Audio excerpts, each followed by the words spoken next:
The following video and discussion may contain upsetting topics. Topics about abuse, violence, maybe even molest.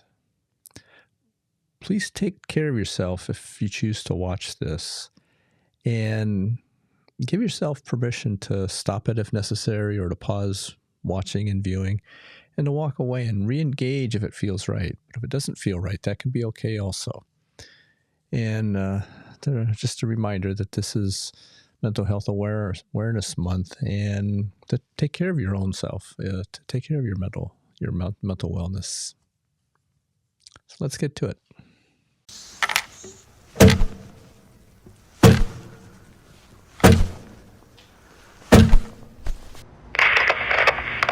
Any units in the area, please could you respond? I was assaulted by a minor. I had no choice. I drew my gun. We have a wounded Caucasian male with 4 bullet wounds down. Please send an ambulance and backup here.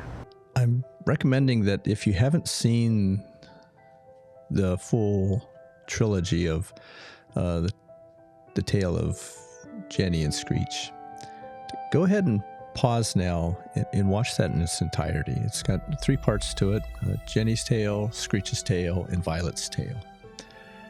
As this goes on, I'm going to be talking about various characters that have been named throughout that trilogy, in addition to Jenny and Screech and Violet.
The story is a rich story, and I'm coming at it through a trauma-informed lens, talking about the power of trauma to affect so many lives.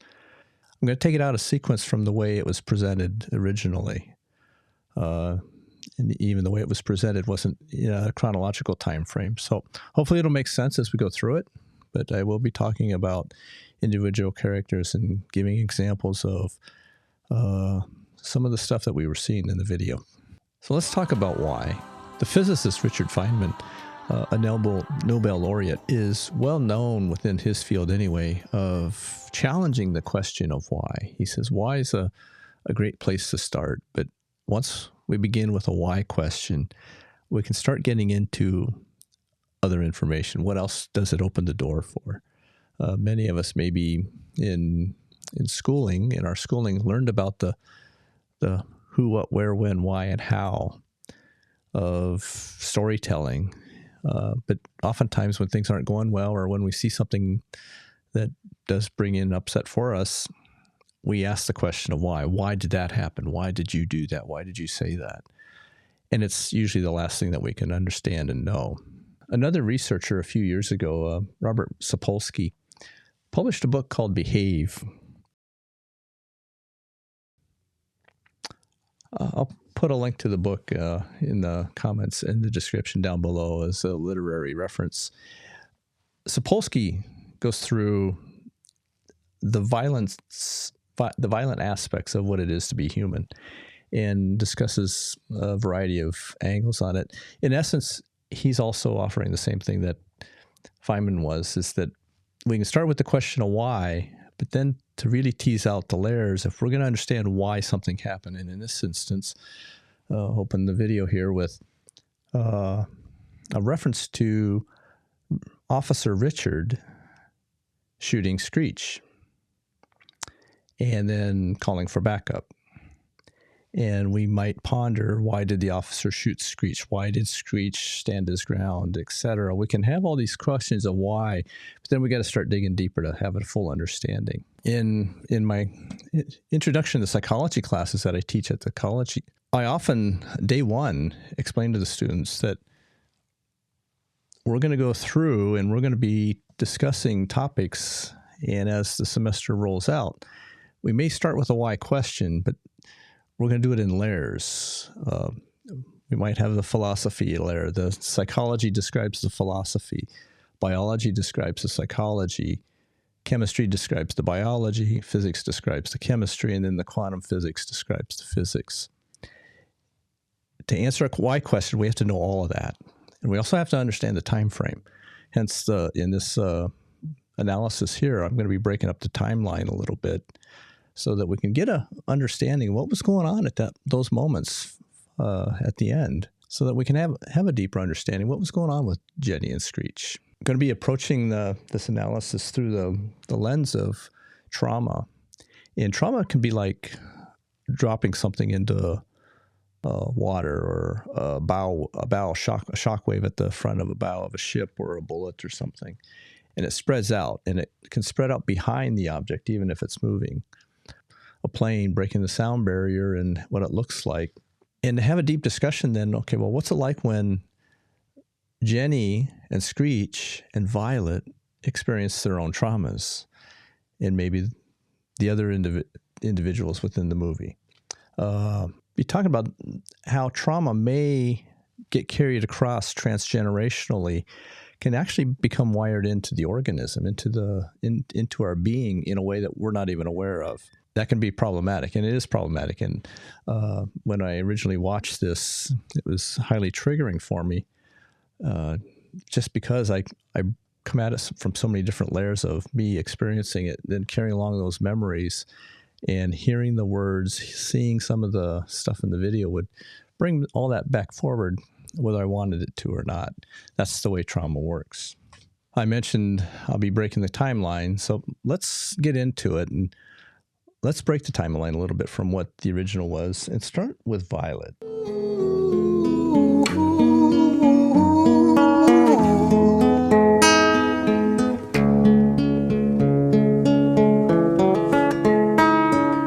London City, far from pretty, 2005. A lady down in Paddington is fighting just to stay alive. Rhythmic beeps and bloodstains, she saw a lady weep. She's tired and frail. To set the scene, we must rewind the hands of time for Violet's tale.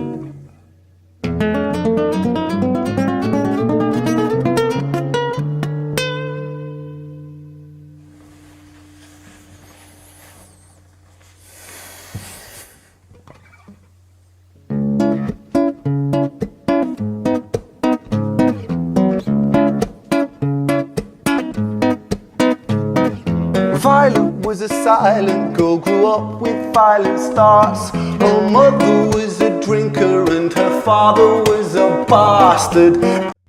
So let's pause here. Let's talk about what we just heard Ren express about Violet. Talked about her mother being a drunkard and her father a bastard. In other videos, I mentioned the ACE study, Adverse Childhood Experiences study. There's much research and real life experience around when we have a parent one or two parents who may either be violent, emotionally uncontrolled, and or an alcoholic. It affects the way we develop, and it affects our personality development early on in life. So Ren has already called it out. He's already named it, that Violet's parents, her dad and her mom, one was a bastard, one's a drunkard. Violet was a silent girl, grew up with violent starts. Her mother was a drinker and her father was a bastard. Every night he took a tie but never left the room. I'll spare you with the things he did, I'm sure her mother knew. This spot right here, the very first time I heard it, just sent chills all throughout me. And it still does. That Violet's father would tuck her in at night, and he would stay. He wouldn't leave the room. And my life experience of having been a police officer, having investigated child abuse and child molest, that's where my thoughts went.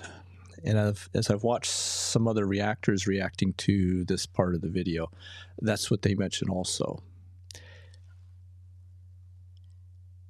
If that's what's showing up for some of us, that can be important to notice it, that one is reminding ourselves we're watching a video, this is a story. These things do happen. They happen in real life. They can be happening across the street at a neighbor's house. They could be happening in our own houses. But he also names that Violet's mom didn't say anything, that she didn't do anything. That also is not an unusual dynamic that gets reported out of households for a lot of reasons. It's so complicated on how we pair up and find our partners and who we have families with, etc. So here it is. Violet's getting a tough start in life, possibly being molested by her dad. One's a drunkard. Mom's a drunkard through, using his words, quite possibly using alcohol to somehow try to cope with what she has going on. So to be able to understand through a trauma-informed lens that Violet might have her own traumatic experiences that are pulling her through life, starting at a young age, but also the traumas of how did her dad get that way? How did her mom get that way? What have they been through up to that point in their life, to that as they're trying to raise a youngster, it's not going too well. This is what trauma-informed really starts to pull us into, as to if we're going to have an answer to a why question, is something that happens farther down the timeline. And we can't understand this, the biological impact that it has on an individual. What happens when we're triggered by something and it comes up through the body? Here comes the chemistry in the body, neurochemicals throughout the body, hormones in the body in response to our stress responses of what's going on in our environment, our fear responses, etc. And then they become habitualized. So starting with Violet, the habitualization of how she responds to trauma starts to play out later on. Like I said, spoiler alert, is I'm just going to let everybody in here knows by now that Violet is Jenny and Screech's mom. They're twins. But what happens in that time frame of if Violet's experiencing this in her life, how is it that she's going to be the best mom that she can be? Violet was a silent girl, she moved out at 16. A semi-detached council flat, paid for by a welfare scheme. Packing shelves at Tesco, stacking jars like pickled bricks. She met a boy named Stevie and he was a little prick. Here it is. We've just learned that at 16, Violet moves out. In many families, 16 is a young time to get out on our own. Many cultures, many societies frown upon that. But to be able to do that means we're getting away from something. We're going to leave home at 16, whether we run away or somehow we find somebody to live with, etc. Possibly get a job. And in this case, Ren's describing that she got a job at a grocery store, stacking pickles, and she's trying to make it. And she meets a guy named Stevie. Not real clear here how old Stevie is, but he does describe Stevie as being a prick. And we're going to hear here in just a second here of what it is that Stevie does also. Might sound very familiar. Violet was a silent girl and Violet she fell fast. See, Stevie was a wrong un, but he sure knew how to charm her. Every night he took her tight, but never left the room. History repeats itself, he'd paint her black and blue and dark. So Ren just hit on a psychological construct, a psychological theory that is fairly well known within around psychologists around the world. And that's, we tend to keep repeating things. And many of you may have heard comedians joke about we marry our mothers or we marry our fathers, etc. In essence, it's not a joke. In essence, what starts to happen is very often we will hook up with somebody in our realm that feel comfortable. They don't necessarily feel good, but they feel comfortable, familiar. And he talked about Stevie also tucking her in at night and not leaving the room. And he says that history repeats itself, just like Dad. Dad would tuck her in and not leave the room. Stevie's doing the same thing. But there's more here. Violet's way of addressing some of her fears is that she goes silent. And similar to the way maybe her mom might have done. So with trauma transmissions, some of it is genetic, some of it's biological, some of it is temperament that we're born with. But then also some of it is learned through our behaviors. It's more than the nature-nurture controversy or diet discussions, etc. It's a little bit of all of that we do have the genes and that as to how our bodies react to situations. But then there's also a learning aspect of it. In the learning aspect and the genetic aspect, they can go back and forth. They're all important, but to understand it all starts to lay the groundwork to, okay, well, what's going to happen next here is Violet stays silent while Stevie's doing what he's doing when he tucks her in at night. Every night he took her tight, but never left the room. History repeats itself, he'd paint her black and blue and dark. She never stood a chance. The devil comes to dance. Violet, why are you always so quiet? On her bedroom door and he's irate. He's been drinking and smoking, he's up late. And he stands by her bedside, she shakes, but her eyes stay shut. You fucking slut, I know you're up. And he pinches her eyelids and folds them up. Violet, why are you lying to me, Violet? She stays silent, things turn violent. That's the sound of his fists when they fall like a crashing pilot. Hit like hailstones, one to the collarbone, full force, full blown, blood splat, bone crack, knick-knack, paddywhack, one to the jaw when the tooth spat, detached fist connects and disconnects a bone. A quick deflect to misdirect the blow, but nonetheless his punches met her throat. Such a mess he's left her bruised and broke. Violet, why you always so silent, Violet? Why you such a little liar, Violet? Do you think I wanna do this, Violet? In character, she stays silent. Well, say something, Violet. Silence. Fucking say something, Violet. Silence. Wait. Say something, Violet. Not one word. She stays quiet. Take a breath here. Just, maybe those of you watching can do it with me. Just breathe and settle in. There's so much happening here for sure.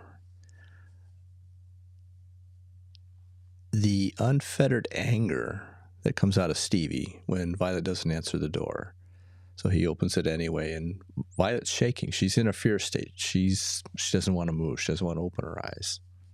Maybe she can't. Maybe this is a learned fear response that she has where she starts to shut down when the intense threat starts to come in. His anger is present. Anger is almost always a fear response in the body. We frequently, when we're in intense anger, we don't name it as fear, but the body is going through intense sympathetic nervous system activation, and it's a fear response in the body. But right here, right before I paused it, where Violet's gone non-responsive, she's not said anything after he's pretty much pummeled her. And there's a little bit of sound of concern in his voice. So there's an awareness that he went too far. I won't say that it's common, but within a real community, after somebody has beat their partner this far or shot them or stabbed them or somehow done extreme violence on them, they catch themselves, they feel bad about it, and then they call the police and report it. And they'll say, hey, I think I just killed my wife, my husband, something like that. And the dispatchers that take the phone calls on something like that, they start to absorb the trauma of the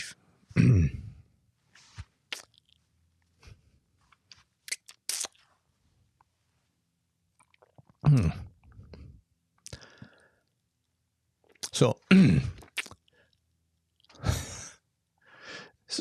starting here, the trauma starts to spread out away from the family. And let's see what happens here. But I was just saying that he's starting to feel bad. We don't know here what happened in this story. But we do know, or we're going to find out in just a moment if you don't know, somehow Violet gets to a doctor. And the doctor starts to have a response similar to maybe what I just had. So it's like there's something really intense going on here between Stevie and Violet. Not one word, she stays quiet.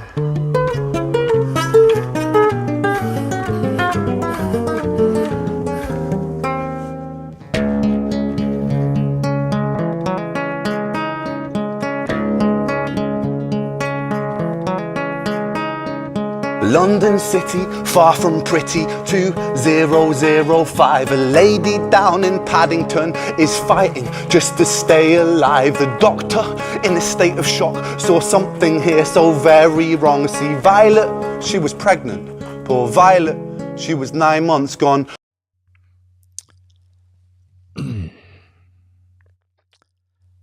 Ren has just identified another character, the doctor. A doctor in an emergency department at a hospital, possibly, or at a clinic. Doctors that work in emergency departments at urgent cares see a lot, and they're hardly ever working alone. So there's nurses around, there's staff around, there's a lot of medical care workers around also.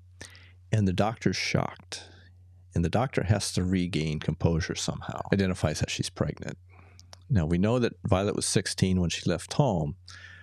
We don't know how long she was with Stevie and whether or not Stevie was a teen also, or Violet's still a teen, or those things. But quite possibly Violet was a teen mom, a teen pregnancy. And the ACE study, going back to that, identified that a woman who becomes pregnant as a teen, very often her partner is also a teen. And her partner also carries adverse childhood experiences also. So trauma continues to spread out, but now it's impacting the doctor. And it may affect the way the doctor performs treatment, or later on, after treatment, what that doctor carries forward and continues to either tuck away and not experience it, or allow it to be present, process it, and make sense of it somehow. It's challenging for the doctors, the nurses, all the staff at the hospital that are going to encounter somebody like Violet when she comes in. The amount of pummeling, Ren used a term of painting her black and blue, and that term in itself just gave me shivers, is the amount of black and blue that he might have been referring to if it's covering the entire body. But that description he was just giving during this last attack by Stevie was intense, and that intenseness then shows up in the face of the medical care. And there's another aspect of people that are involved in this. It's also the first responders, the firefighters, the paramedics, the rescuers that might have come to the scene, making an assumption that maybe Stevie didn't drive her to the doctor. Maybe he did, and they weren't affected. So there's so many people being affected by what Stevie did to Violet, but going all the way back on the starting of how it starts to begin with Violet's mom and dad and their interactions with her, and the way she then grows up and gets to this point in her life, to the point that she's now pregnant and pregnant with twins.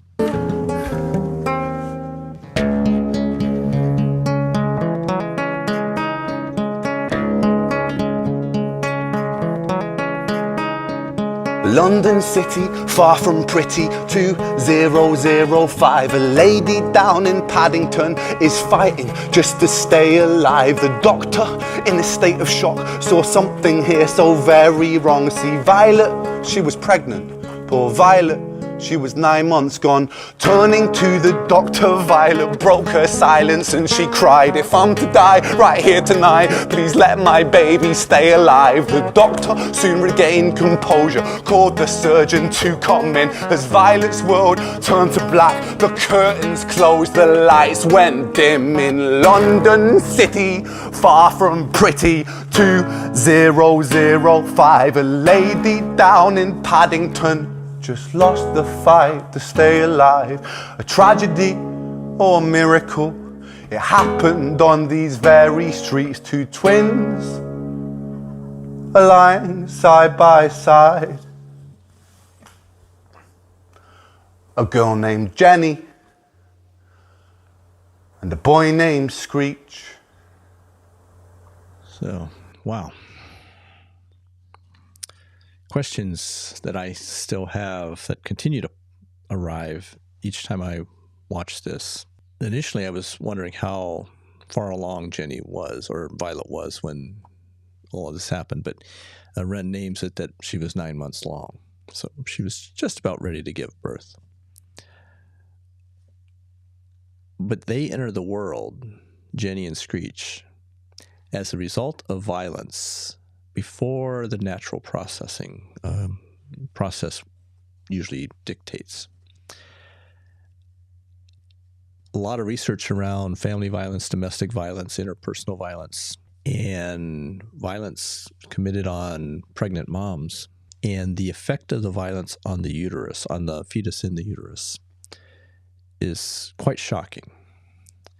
The amount of trauma that a fetus incurs just because mom is living in a chaotic environment that is violent, that is uncertain, the way her body bathes itself periodically in the neurochemistry involved with the fear response affects the fetus and affects the development of the fetus, the nervous systems, the brain development. So Jenny and Screech are being bathed in this, and if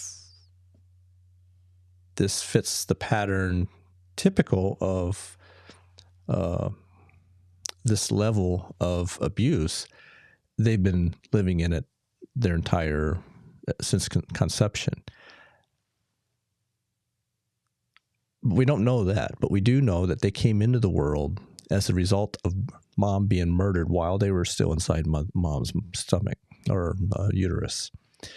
And that definitely will impact and affect the way their brains and their nervous system develops, and the way that their organism, not the human in them, but the organism in there, will react to the environment as once they're born. So now the contagion, the spread of this trauma continues to go out to, okay, well, who delivers them? The doctor that saw her in the emergency room calls in a surgeon. So at that point, start to form a image in my mind anyway, that if a surgeon's coming in, so is a surgical team, a team of professionals to deliver two babies into the world, and then to start providing the care that they need, whether they need ICU, intensive care unit treatment, or some other high level of treatment. But they're going to be born, and the natural born mother isn't going to be available to care for them. That's now a psychic wound. So up until this point, we've got neurochemistry, exposure to violence, etc. And in that pummeling, the babies might have even been injured in the pummeling too. While they were in the uterus, the amount of hits that Stevie was inflicting upon Violet could easily affect those youngsters also. But now we got a psychic trauma that is going to be formed, is that they don't have a mother coming into the world. And what's not clear in the story here is what happens to the babies. Certainly that staff, they're going to do everything they can to save the babies, and it might feel like a success for them. So they may do everything they can to save them, and they couldn't save mom, but at least they could save the two babies and bring them into the world and give them a chance. So this is setting the stage then for the story of Jenny and Screech, the tale of Jenny and Screech. We don't know, and we don't get to find out throughout the whole story what was going on between this moment of birth and age 14 when they come back together somehow. Were they in orphanages? Were they put into foster care systems? Were there somehow extended family members that were able to take care of them? We don't know these things.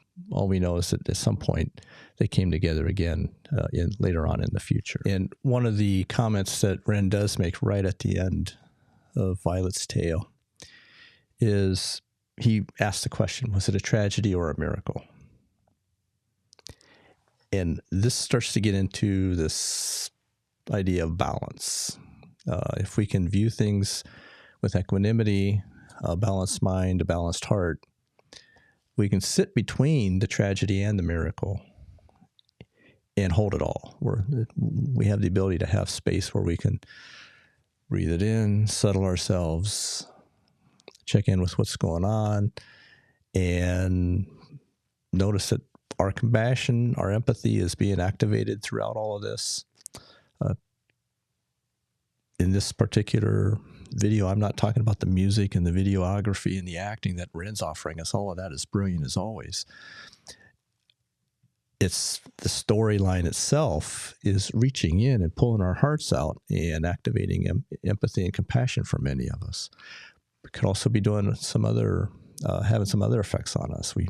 Some of you might be noticing that you're getting angry, and whatever experiences are going on are all part of being human, and to be able to check in with it and breathe into it, giving yourself a break, maybe even pausing and saying, okay.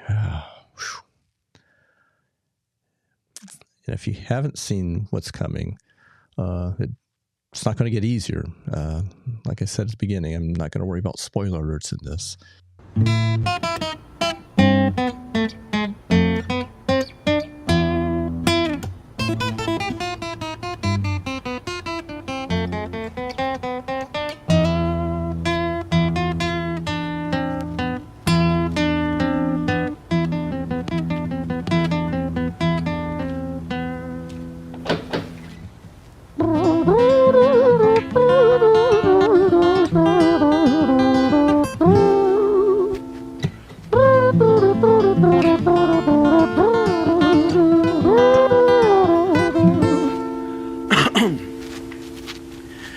It was a quiet dark night in an empty street somewhere in London City.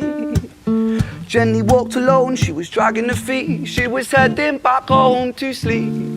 Well, she knew this town, she knew this floor, because she walked it about 1,000 times before. She wanted to escape. Can you blame? Well, on the very same night, in a different place, there walked this hooded young youth by the name of James. He was 14 years old and out of his brain. He'd been smoking ganja with the boys. James, he grew up to be a kid of the street. His mates called him Screech. He was quick on his feet. He was a liar, a thief. At 14 years old, the devil had set his sights on his soul. Wren's introduced us to both Jenny and Screech, and this is the portion that's named Jenny's Tale. For Jenny, he's talking about how she's walking home just late at night on the streets. She's done it 1,000 times before. I start conjuring up in my own mind, based on my experiences from various directions, is what might a young person be doing out on the streets at night, walking the same streets 1,000 times before, and talking about how she's familiar with the ground, with the floor that she's walking on. And I can't not think of the times when I was working particular assignments in the police department, encountering prostitutes. The youngest was 11 years old. Women out doing something to survive. Kids out doing something to survive. They would come across me or my partners and my cohorts, and we would do whatever we could to get them off the street. And oftentimes that would be arresting them. Not all cultures do that. Not all societies do that. And things have changed since that. This was way back in the early 1980s that I was doing that kind of work. But that's what I think of in this description of Jenny. I don't know that that's what Wren had in mind when he was describing that. But with Screech, he's more exact with it. He talks about how he's out on the streets, that he is 14, that he's hanging out with his boys, smoking ganja, and that he's a liar and a cheat. So for both of them, Screech and Jenny, knowing that what we know is that they're twins, they were born together, they've taken these different paths on the same streets at 14 in the middle of the night. Something horrible, in addition to mom being murdered, has happened in their lives where they don't have a safe place to be at 14. As Jenny walked home all alone, she felt scared. Usually she was alright, but it was like there was something in the air. A divine intervention telling her to beware, maybe intuition bogging her and making her so scared. Sirens sound in the distance with the beat of Jenny's feet. A symphony of the night that echoes crime on London streets. Jenny turns a corner, their eyes they meet. Up or go Jenny, a boy named Screech. Give me all your money, bitch, give it to me. If you cooperate, then you'll soon be free. I want your purse, your phone, don't fucking look at me. I mean it, bitch, are you listening to me? Jenny freezes statue like a lady shakes stalactite. Feel like liquid nitrogen in the dark night. She tried to find strength to move, but stayed as still as a statue in high-heeled shoes. What Wren's describing here is two different ways of navigating life when intense fear is present. For Screech, it comes out as anger, intense anger. Possibly even a little bit of paranoia starting to show up, whether it's induced by substances, we don't know that. But what is being described is anger being expressed, being experienced on the inside, and it's certainly coming out on the outside. What I was suggesting is that fear or anger is almost always a fear response. Screech is moving around through the world, scared to death, unsure of what's going on, and it comes out in this bravado, and lying in itself is a protective feature that we have. Being able to come in and look somebody in the eye and want to steal their stuff from them, at an adult level, that's a sociopath. There's psychopathology that goes with that. Well, there's psychopathology also with a juvenile, but in the United States anyway, in our systems of diagnosing, we don't diagnose antisocial personality disorder until 18. So it's a conduct disorder at the juvenile level. But the behaviors, the effects are the same. Stealing somebody's property from them violently. It's a robbery in many parts of the world. It's a serious crime. Jenny freezes. He poetically describes how she's standing like a statue and references her standing like a stalagmite. One of those two. She's standing like a rock. And then too fearful to move. For me, I start getting these images that Screech's fear response is a lot like those of Stevie or Violet's dad, that it's full of anger, rage. Jenny's fear response is a lot like her mom's. Freezes, has learned how deep within her nervous system to not move and possibly even to submit, knowing that it'll be over soon. And there's not a lot of thought process in either of these fear responses. This is the way trauma affects us and how it affects our nervous systems. But they're both coming together. They're incongruent. And it's that incongruency that might lead then to some of the actions that happen next. Jenny freezes statue like a lady shakes stalactite. Feel like liquid nitrogen in the dark night. She tried to find strength to move, but stayed as still as a statue in high-heeled shoes. What the hell you playing at? You playing games with me? I swear to fucking God, I'll slice the rosy off your cheeks. You think I don't mean it, girl? You don't know me. The last thing you see will be a boy code. Screech reached with the sheath of the blade, with the teeth that could bite through steel and slice concrete, and he swung possessed with the devil in his chest, and the statue she was turned to butter in her breath. It was a quiet dark night in an empty street somewhere in London City. Jenny lay still on the cold concrete. She's found somewhere to sleep. Well, she knew this town, she knew this floor, 'cause she'd walked here about 1,000 times before. I guess that she escaped.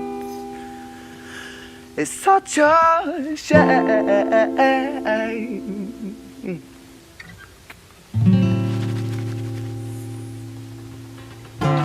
One of the, I guess, the technical description of some of what we're hearing that Jenny might have been going through is this idea called dissociation. When she freezes and she doesn't move and she can't speak. Dissociation is a psychological way of separating ourselves from what's going on, and it's very common when interviewing people that have been traumatized somehow, very often through the acts of another person. They describe their experiences of, it's like I wasn't there. It's like I was watching it from an out-of-body experience, for instance. It's a protective mechanism that our psyches have a way to do for us so that we can move through the challenging times without experiencing too much pain. We see it when we watch nature videos, and we see a cheetah chasing a gazelle, and it catches it, and the gazelle goes limp once it's caught, or a cat catching a mouse, or any other predator getting its prey. The prey oftentimes will go limp as a protective mechanism. It's biological. And then if there's a chance, it will get up and it'll run. But if not, then it collapses. It goes into a freeze response and then to a collapse stage, a whole different fear response. And that's what we were hearing described possibly by Ren as he was singing about Jenny and the way her response was, and when confronted with this prospect of somebody cutting the rosy off her cheeks.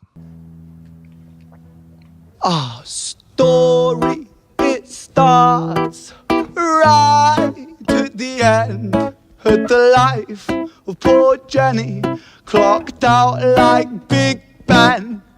Dear Screech, dear boy, where did he go? He melted into the black night just like snow. Patrick, man, let me in, please open the door. I think I fucked up, Patrick, really fucked up, man, I'm not sure. I got crazy, left this lady lying still on the floor. I think I killed her, Patrick, come on, man, I can't knock no more. But Screech kept on knocking till his knuckles became sore. But there's no sign of Patrick down at number 54. No refuge for our villain, for the bitter hands of fate, with something far more sinister in mind that does away. Well, Ren is describing to us how Screech is now on the run. He's frantic. He's in his neighborhood. He goes to a place that he typically would expect some sort of a refuge, and that's his friend, his boy Patrick's flat. And Patrick's not there. Screech is already in a fear response, but now he's becoming in like this terrorized response, and his thought processes are going to be totally gone. Totally diminished. And his good friend, Patrick, his mate, has abandoned him, isn't there for him when he needs him the most. Another layer of abandonment. His whole life has been like this. So it's just one more layer of needing the people he needs the most in his life, and they're just not answering the door for him. They're not able to bring him in. So the agitation and the fear and the confusion starts to increase even more.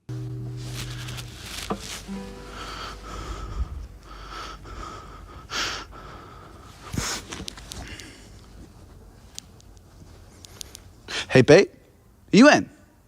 Nah, nothing really, I'm just a bit tired, listen.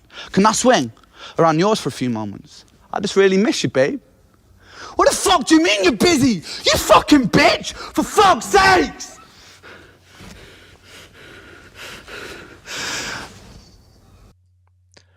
So noticing his breathing. I'm just going to back up a bit here. For fuck's sakes!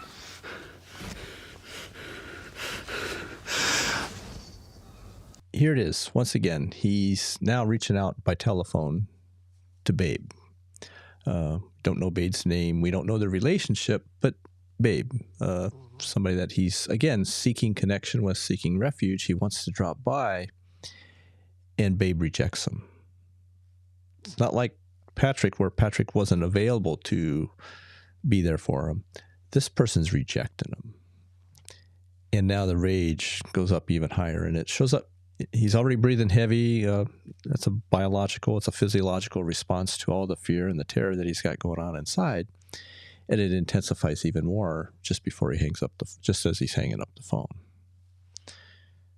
Of course, in the performance, Ren somehow moderates that, and then he shifts back into his singing voice and continues on with his story.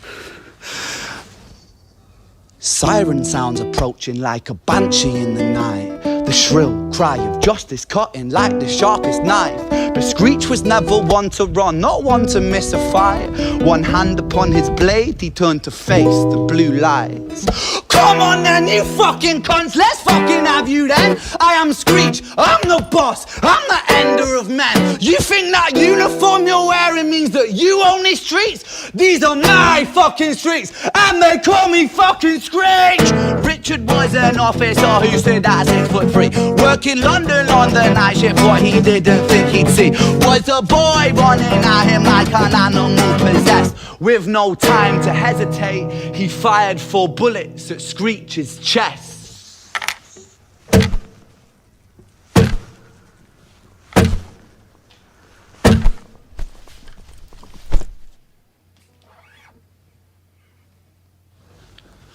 Our story, it ends right at the start.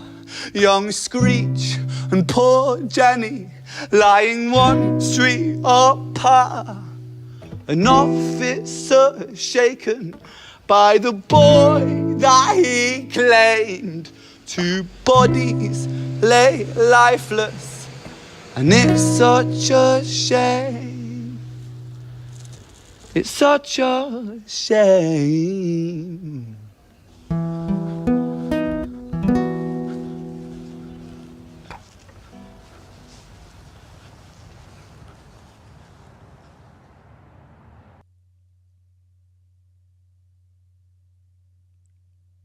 As I watched that, and every time I've watched it, I've become curious as to what was going on with Ren when Ren decided to give the officer a name. He didn't name the doctors. He doesn't even name Babe, but he gives the officer a name of Richard, and pretty much does a pretty good description of the officer's 6'3", sounds like a fairly large guy, out on patrol, not expecting to encounter a 14-year-old who is extremely violent, has just killed somebody the street over, and is now determined to not back down from a fight. Neither one of them can back down. The officer can't back down. His job is to protect the public, to serve the public, and to capture criminals. We don't know how the officer ended up on that street or in that alley with Ren. Might have been as a result of being sent there because there was a murder being investigated a block over. Could have simply been that's part of his regular beat and he's doing his rounds. We don't know that, but we do know that they came face to face. And the officer's job is to arrest perpetrators and to protect the rest of the public from further harm. Ren, on the other hand, is in his condition, in his state, in his mindset, maybe just from growing up on the streets, has a personality structure that doesn't allow him to back down. And here's the result. And something that is new in this scene here is the storytelling all of a sudden shifts the perspective the camera takes on through the eyes of Ren, or through the eyes of Screech right at the end there. looking down the metaphorical barrel of the gun. And the sound design here that Ren and his production team did with some noise hitting on the guitar, on the body of the guitar, triggers, I guess that's a good word to refer to this, activates a thought in my mind of somehow doing something with a weapon to take it off safety, to somehow make it ready to fire, and then using the guitar to simulate gunshots. Pulls in some intense emotions for me and memories of my own experiences, etc. But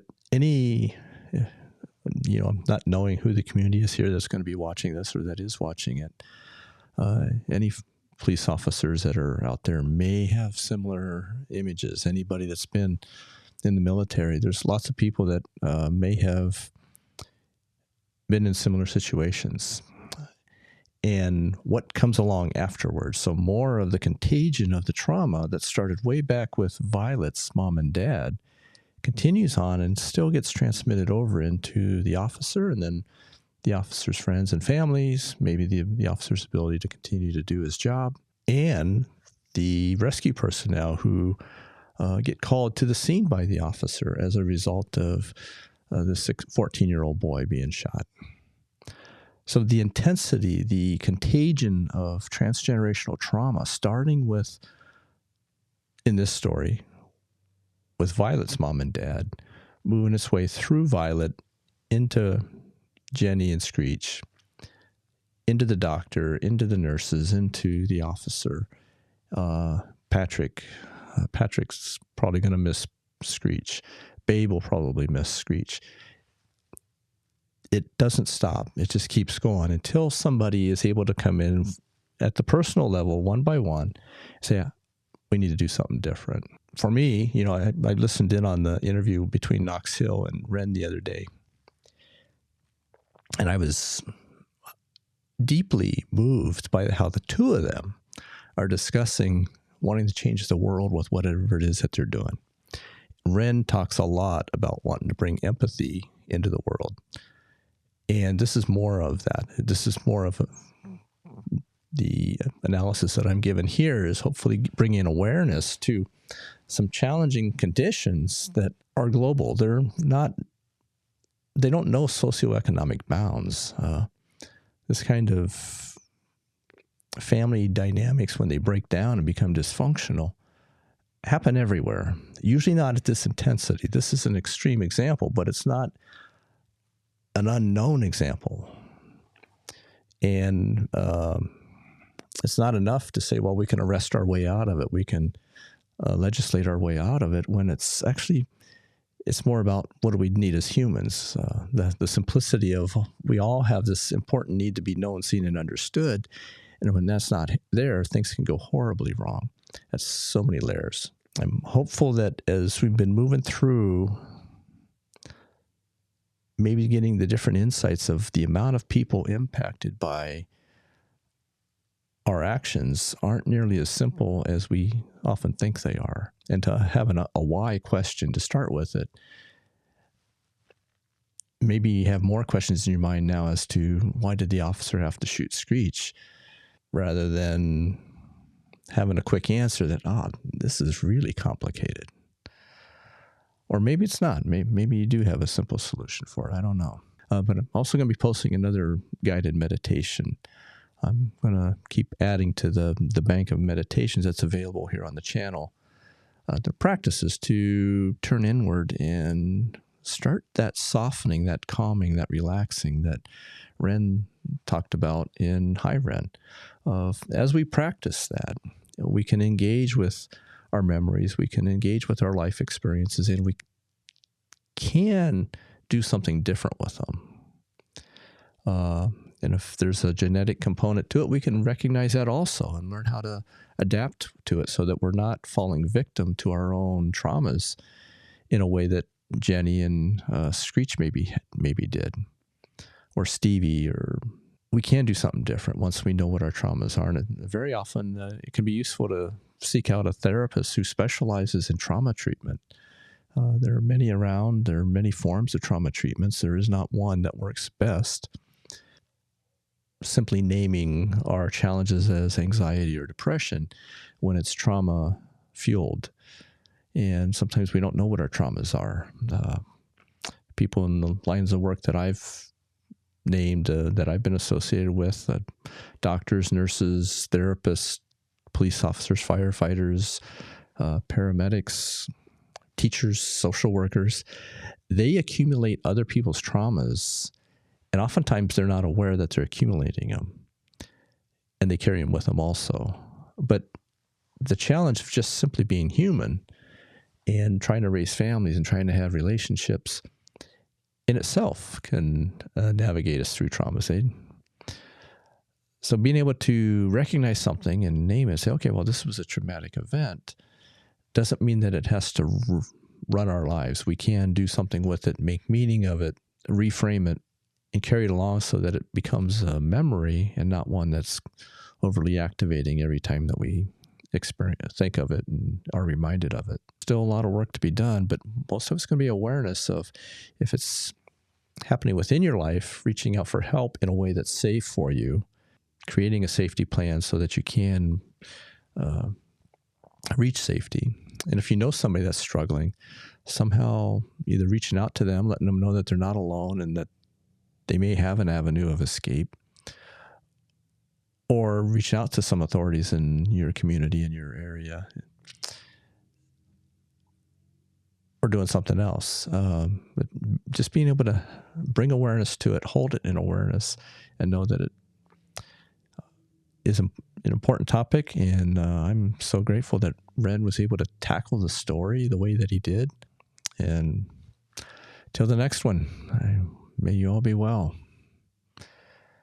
May we all experience equanimity, balance, and peace.